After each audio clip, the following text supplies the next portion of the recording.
Assalamualaikum warahmatullahi wabarakatuh. Sampurasunun, sampurasun. Wargi-wargi baraya pecinta dongeng Sunda adu di mana beayana. Alhamdulillah. Kalayan kudrat ilahi robbi kodar tinu maha kawasa urang tiasa ditepang dangu kendei sareng sim kuring kang tile dina acara carita Sunda tanapi dongeng Sunda. Nyaeta bari nuluykeun hanca carita anu katunda mitra. Nyaeta urang nuluykeun hanca carita anu katunda mitra masih dina judul Ratu Genderewo. Anu mana ieu carita teh hasil buah karya atanapi karangan Kang Asep Gun ti Majalaya Bandung. Kesugri kaum dangu kanu nembean mendakan channel Kang Tile tong hilap kanu teh can subscribe sumangga di subscribe heula nya kanu atosna ngahaturkeun rebu-rebu nuhun laksa ketika bingahan pang-pangna kanu biasa ngotretkeun komentarna atur nuhun ambu abah akang teteh katampi kalayan kabingahan pamudah-mudahan ieu carita anu direka tanapi dikarang ku Kang Asep Gun sing janten panglipur kana kalbu pang beberah kana manah. Amin ya Allah ya robbal alamin.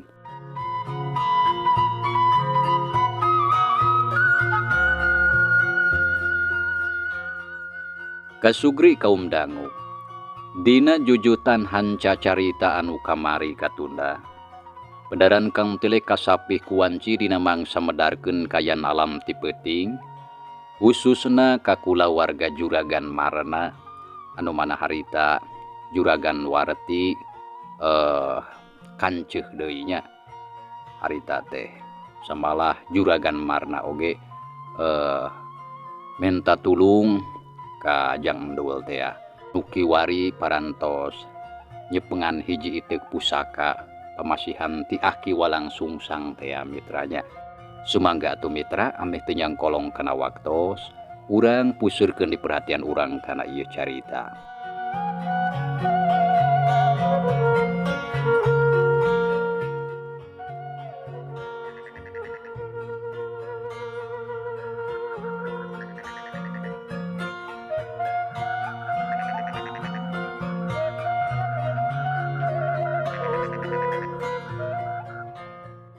Aing beuki yakin aya jelema anu rek ngabinasa sacara demit ka kulawarga dunungan aing ngaliwatan ilmu teluh atawa guna-guna kaya kieu mah. Aing jeung binah oge jadi disakompet daunkeun geuningan. Kurang ajar. Saha manusana anu kitu peta? Awas ya, samarukna aing rek cicing. Kitu geurentesna si Turundul. Barang keur galecok itu koceak jerit ti jero imah kadenge aya anu ngajerit bari kokoceakan. Sidik pisan sora Juragan Warti. Si Turundul teu srikna ngagajleng nubruk panto. Terus rurusuhan nyampeurkeun ka lebah panto kamar dununganana. Tapi teu wanieun ari asup mah sieun dianggap totorojog teu sopan. Untungna kadenge Juragan Marna ngagorobok ngageruan ka manehna. Sorana ditarikeun sabab lumayan jauh jarak antara kamarna ka kamar si Turundul teh kahalangan ku tembok jeung panto lawang ka dapur. Dul! Dul! Ka dieu ieu tulungan pamajikan kuring. Si Turundul geus teu mikir panjang. Geblus we manehna asup ka jero kamar. Kasampak Juragan Warti keur jajengkengan. Panonna buburil ngan jiga nenju anu pikasieun. Jabati kitu awakna terus abrug-abrugan jiga munding anu meunang mencit. Tah geuning jug langsung datang. Ieu pamajikan kuring dudungan maneh kunaon ujug-ujug kieu? Cik tulungan Dul. Juragan Marna pohara atoheunana aya si Turundul teh. Ngawitanana kumaha ieu teh Juragan? Si Turundul kituna teh bari neuteub seukeut kana beungeut Juragan Warti anu katempo bangun keur nandangan kanyeri jeung kasieun anu banget. Henteu kukumaha kuring ge keur sare kahudangkeun ku pamajikan anu ujug-ujug jajeritan bari adug songkol jiga kieu. Si Turundul teu nyarita deui. Tuluy manehna meureumkeun kadua panonna. Nah atuh jugreh we katempo dina siraheun dunungan awewena. Aya hiji jirim makhluk anu pikasieun keur nyekek kana beuheung Juragan Warti. Katempo leungeun ranggoas panjang tur kuku-kukuna harideung jaba sareukeut. Paingan atuh juragan, abdi bade newak heula jurig nu aya di pengkeren juragan istri. Kituna teh bari geuwat leungeunna ngajambret kana leungeun eta makhluk. Tapi les eta makhluk teh saharita ngiles tina panempo si Turundul. Saharita oge juragan Warti jadi leler. Teu jejeritan jeung teu adug-adugan deui kawas tadi. Malahan langsung nyarita ka salakina.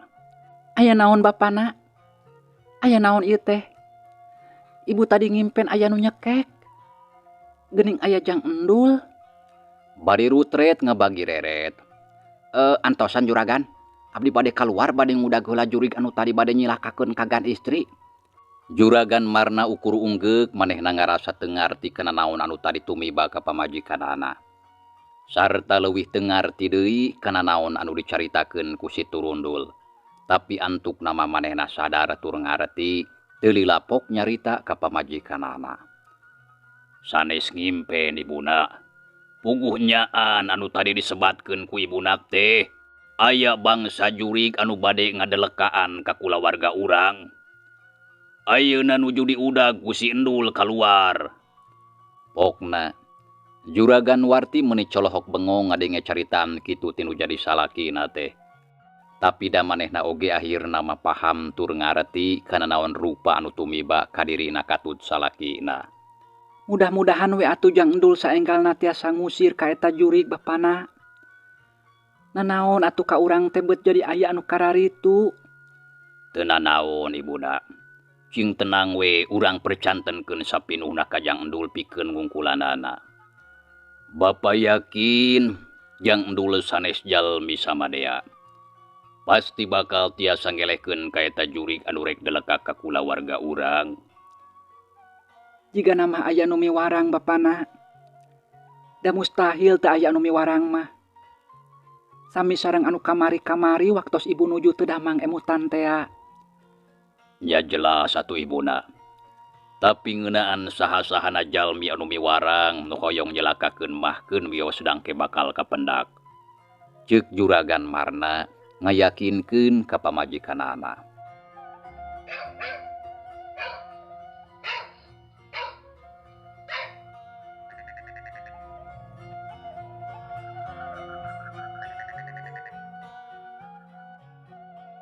Kasugri kaum dangu. Kocapkeun deui si Turundul anu basa tadi kaluar ti imah. Manehna langsung murukat tukang kebat lumpat ka deukeut tembok palebah rohangan kamar dununganana. Barang geus deukeut ka tempo aya jirim anu tadi keur waktu di kamar dununganana. Anu tayalian nyatana Ki Boronjol anu rek ngabinasa ka juragan Warti. Luyu jeung nu diparentahkeun ku Aki Dongkal keur waktu babadamian tea. Setan jarian siah. Saha anu nitah ka siah? Gagaba make jeung nyekek kadunungan aing. Samemeh sia ngaganggu kadunungan aing, yeuh lawanan heula aing. Ceuk si Turundul nyentak Ki Boronjol. Kurang ajar sia manusia Turundul. Wani-wani ikut campur kana urusan aing. Artina samemeh aing modadan anu sejena wayahna awak sia heula anu bakal dibedasakeun ku aing. Tembal Ki Boronjol teu eleh molotot ka si Turundul.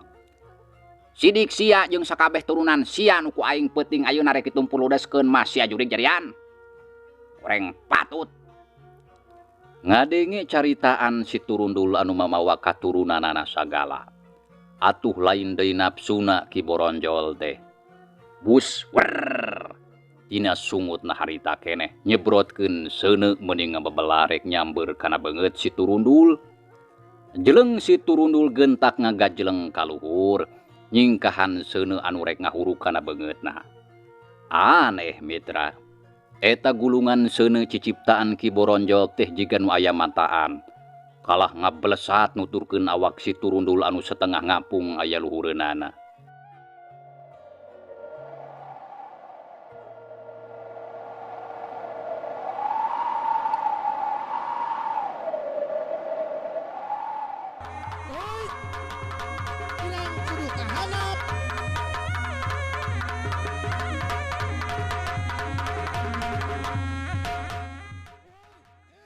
Cilaka lamun aing teu nyingkah di tempat ieu. Bisa-bisa tatangkalan jeung imah dunungan aing bakal ruksak alatan kaduruk atawa kabarerang ku serangan jurig jarian. Aing kudu ngajauhan ti dieu mun kieu carana mah. Cacap ngagerentes kitu. Belesat awak si Turundul ngabelesat. Celek nyaho-nyaho geus ngajegah hareupeun gerbang hareup. Tapi sarua we ketak di dieu ge bakal ngagalai pepelakan. Jeung kumaha lamun ngaruksak kana mobil dunungan aing deui. Mangkane mobil sedan bodas sakitu alusna. Hayang nyaho aing rek macakan ngagunakeun iteuk ti si Aki teh. Sugan we bisa mere jalan anu hade jeung bisa ngungkulan kadademit anu rek nyilakakeun kadunungan aing. Gerentes si Turundul. Gap leungeunna nyagap kana tukangeun bajuna. Set iteuk anu mimiti dibikeun ku si Aki tara lesot tina tonggongna langsung dipesat. Eta iteuk teh panjangna kurang ti 2 jengkal. Jadi rikip diselapkeun dina tonggongna oge. Teu katingali ku batur ongkoh da kahalangan ku bajuna deui. Barang manehna geus nyekel iteuk, si Bononjol nyaho-nyaho geus aya hareupeunana. Ngadon ngajak kucing-ucingan siapa wabalak. Ari sia bangsa nanahaon. Jurig atawa siluman. Pokna mungguh matak nafsu pikeun si Turundul ngadengena. Waktu ti heula ku si Jurangrong dianggap siluman teh. Ayeuna ku Ki Boronjol. Jurig siang hina ka aing. Kieu-kieu ge aing mah jelema goblok. Hayang dibebekeun tah sungut sia nu gurawah jiga liang orai sanca teh. Kituna teh bari ngacungkeun iteukna ka luhur. Aneh mitra. Barang si Turundul ngacungkeun eta iteuk.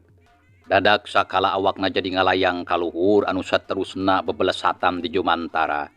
Lir ibarat manuk dadali anu ngudag mangsa. Mireungeuh kitu Ki Boronjol oge henteu cicing. Jirimna langsung ngebelesat ngudag jirim si Turundul anu geus ampir teu katempo. Bakat ku gancang bebelesatanana. Anu akhirna celek suku si Turundul niban kana lemah dina kayan ajeg turu pancuh dina tangtunganana. Harita si Turundul rarat-reret ka sakurilingna.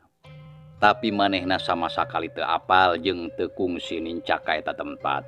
Di sakurilingeunana rajeg ku tatangkalan anu geus jaranggotan. Gedena sagede-gede beuteung munding. Jaba asa teu kadenge aya sorana naon deui ceuk paribasana teu kadenge sora angin-angin acan. Aneh nah aya di mana ari aing? Tadi aing pas nyekel iteuk, awak aing langsung aya anu mawa ngapung. Ujug-ujug aya di tempat anu hara-haraeun jeung aneh jiga kieu. Asa lain di alam manusia ieu mah. Sabab hawana sarua jeung waktu aing baheula keur aya di alam siluman puhitanana Bahjuri teh. Kitu galecokna hate si Turundul bari teu weleh rarat-reret ka sabudeureun eta patempatan. Sabot keur kitu celegedeug jirim Ki Boronjol nyaho-nyaho geus aya di hareupeunana. Nyata sia teh digjayang rana geuning manusia Turundul ka Jajaden. Kalah ngajak mantong ka lembur aing sia mah. Pokna bari molotot ka si Turundul. Oh, ngarti ayeuna mah. Jadi ieu teh lembur sia nya. Paingan atuh meuni eueuh pikabetaheun lembur sia mah geuning. Tenenjo aya warung-warung acan di jero lembur teh. Terus lamun sia atawa pamajikan sia rek balanja atawa rek meuli sambeleun, ka mana? Gandeng sia manusia Turundul. Kalah jor-jor nyaritakeun warung sagala rupa deuleu. Anggur sing geura papatkeun jampe modar. Sabab sakedeung deui nyawa sia rek dibedol ku aing. Gagabah sia nya capek teh jurig. Sangeunana make jeung rek ngabedol nyawa aing sagala abong bibir teu diwengkul eta teu diobras, teu diobras. Teu tulangan maksud teh. Sor maju montong kalaka ngabacot. Lamun ngarasa kurang kawani geroan batur-batur sia kabeh meh teu kagok sakalian rek ditumpur ludeskeun kabehanana bangsa sia teh ku aing. Modar sia manusia Turundul ka Jajaden. Hiat.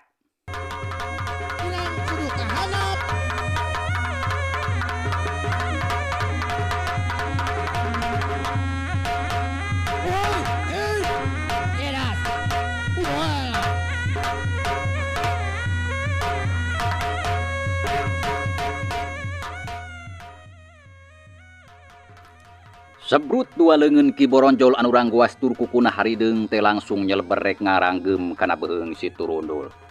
Tapi si Turundul oge geus kawilang loba pangalaman ngayonan bangsa dademit anu jiga kitu mah. Kalawan sacara teu sadar, awakna nyaho-nyaho geus ngablesur kaluhureun awak Ki Boronjol. Bareng jeung kitu suku katuhuna metak ngajejek kana sirah Ki Boronjol. Walau setan sia, campela kumaha ngajejek kana hulu aing. Dasar manusia Turundul goreng patrut. Kituna teh awakna bari ngarempeyek ka handap jadi deku. Lain dikira nyerina, sirahna teu bina jeung ditotog ku beusi anu beratna puluhan kati. Di dieu nandakeun si Turundul memang lain jalma biasa. Nyatana dina dirina geus aya kaleuwihan tur kasaktian anu lain meunang guguru atawa ulikan sacara syariat. Jadi, pikeun anu sok nanyakeun ngeunaan kumaha mimitina jeung kumaha kasang tukangna si Turundul beut bisa mibanda ilmu kahebatan tur kasaktian. Jawabanana bieu geus disebutkeun. Cukup teu kudu ditetek secara gemat. Sabab dina hiji carita atawa dongeng teh aya bagean anu kudu atawa penting pikeun dipedar. Aya oge nu cukup ukur dijelaskeun hungkul. Tapi teu lila oge mitra. Ki Boronjol geus ajeg deui. Seret dina leungeunna nyaho-nyaho geus nyekel hiji pakarang aneh. Sabab teu ilahar jeung kalolobaanana pakarang anu aya dipiboga ku manusia. Disebut keris lain, disebut bedog oge lain. Wujudna deukeut-deukeut jiga celurit, tapi minangka perahna paragi nyekelna di tengah-tengah.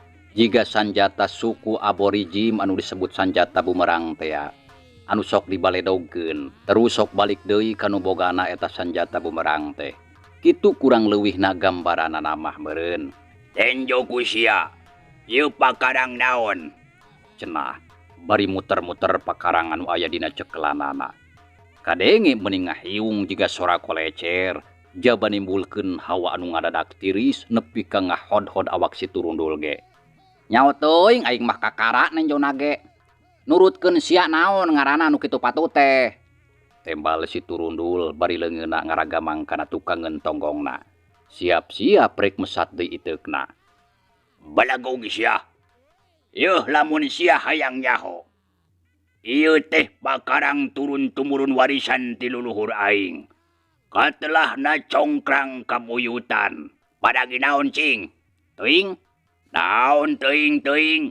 Mun sia hayang apal. Ieu pakarang congkrang kabuyutan teh gunana keur neukteuk beheung manusia Turundul kajajaden seperti sia. Ngarti? Loba bacot sia jurig jarian cadu mandi. Sok-sok gunakeun lain kalaka ngacapruk wae deuleu. Bosen aing ngadengekeunna ge. Tembal si Turundul bari seret manehna oge nyabut iteukna anu basa tadi geus diselapkeun deui kana tonggongna. Kalawan dibarengan ku sora anu ngahiung matak tong torekeun. Ki Boronjol sakilat nyabetkeun pakarangna kana beungeut si Turundul. Tapi si Turundul oge memang geus sayaga tita tadi. Hiuk iteukna dihembatkeun mapag pakarang lawan anu geus nyampek kurang leuwih sajeungkal deui keuna kana begeutna. Trang, peletrak. Pakarang si Boronjol nepi kapotong jadi dua. Bareng jeung jirimna ngajungkel jujumpalikan ka tukang kadorong ku tanaga si Turundul anu ngaliwatan iteukna. Waduh, aja taubat. Aduh.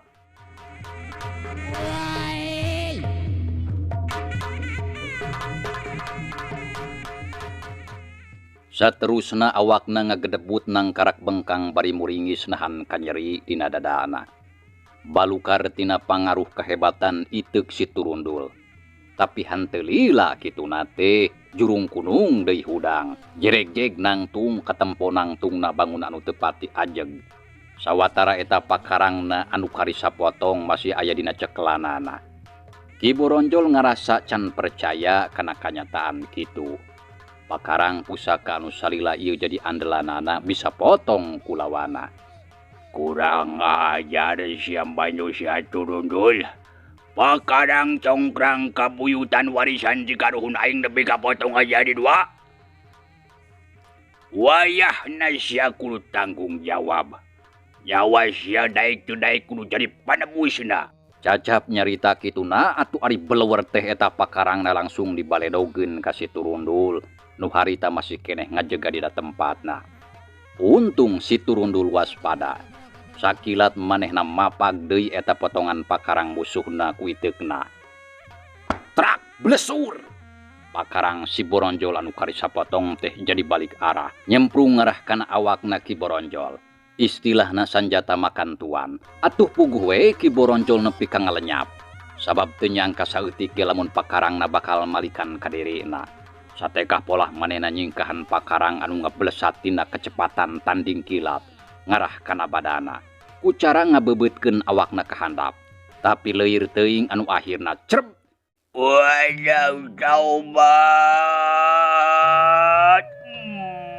Ayah.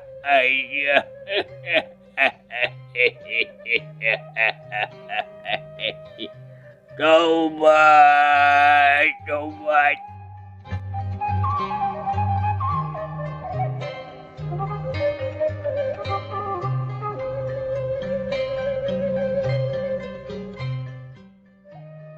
Ki Boronjol ngoceak tarikna keranan. Dadana katulih pisan ku pakarang andelanana anungan karisa potong. Tuluy si Turundul lempang lalaunan ngadeuketan. Sanggeus deukeut pok nyarita ka Ki Boronjol. Nah, kalah kitu geuning pakarang anu jadi andelan sia teh. Kalah kamalikan kadunungan sorangan. Tada disuguh meureun nya. Matakna ari boga pakarang pusaka. Sabulan sakali mah kudu disuguh jeung dimandian ku cai kembang 7 rupa. Da sia mah boro-boro ngamandian pakarang. Siana oge piirahaeun wauh jeung cai. Cadu mandi sia mah aing ge nyaho. Lain cadu deui tarawe saumurna ge asa can ngadenge aing mah aya bangsa dedemit. Jiga sia mandi boa mandi dina kolomberan atawa disolokan anu caina kotor. Abong jurig sia mah sok ayeuna rek kumaha masih keneh aya karep pikeun nuluykeun deui gelutna. Allah, ampun Badusa, ampun. Ulah rumah sagus kateter jajaten katiti pagareti. Kaluhuran ilmu ku anjeun. Disareut ayeuna ka hareup, kula sejata luka anjeun, malah kula janji. Sakabeh bangsa kula muare kumawani ngaganggu katurunan anjeun. Oge kasakumna bangsa manusia. Asal anjeun ulah ngabinasakeun ka kula jeung ka sakabeh turunan kula.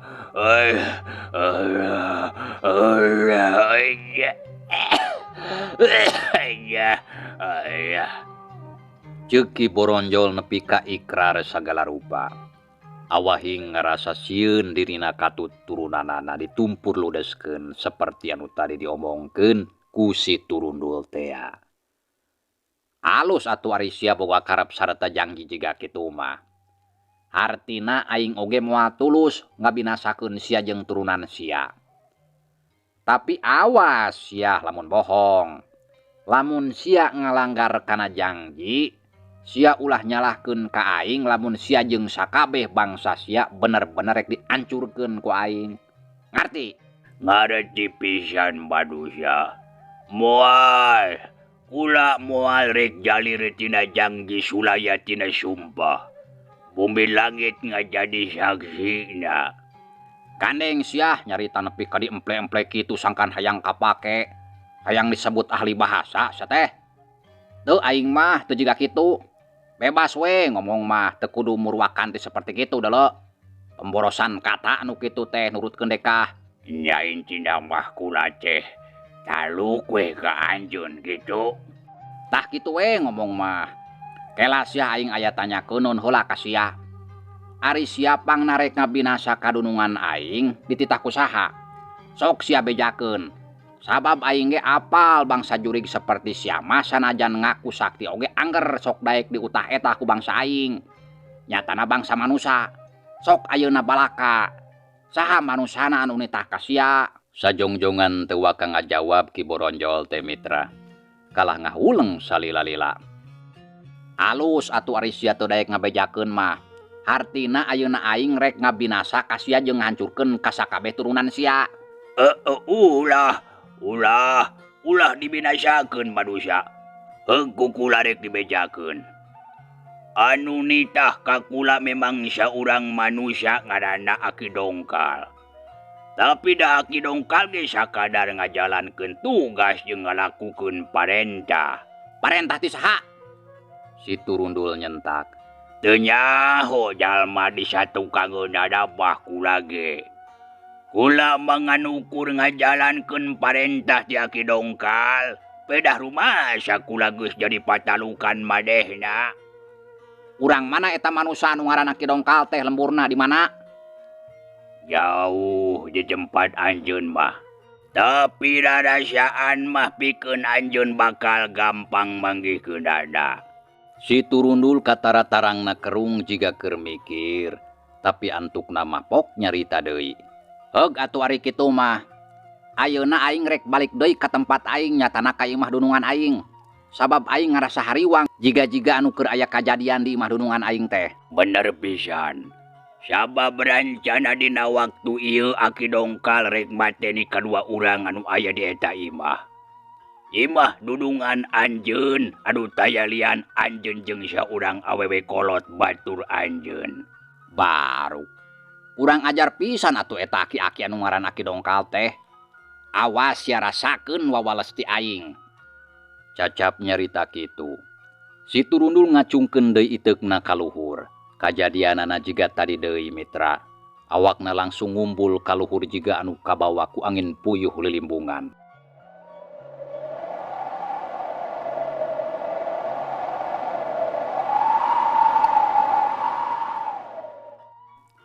Dina waktu anungan sakedeung, jirimna geus aya deui di palataran imah dununganana. Tapi karek oge nepi, waktunya pihalatan mangsa misah mitra. Cag ieu carita urang tunda heula. Insyaallah kin urang lajengkeun deui. Hatur nuhun kana naon rupi perhatosanana. Wilujeng kantun. Wassalamualaikum warahmatullahi wabarakatuh.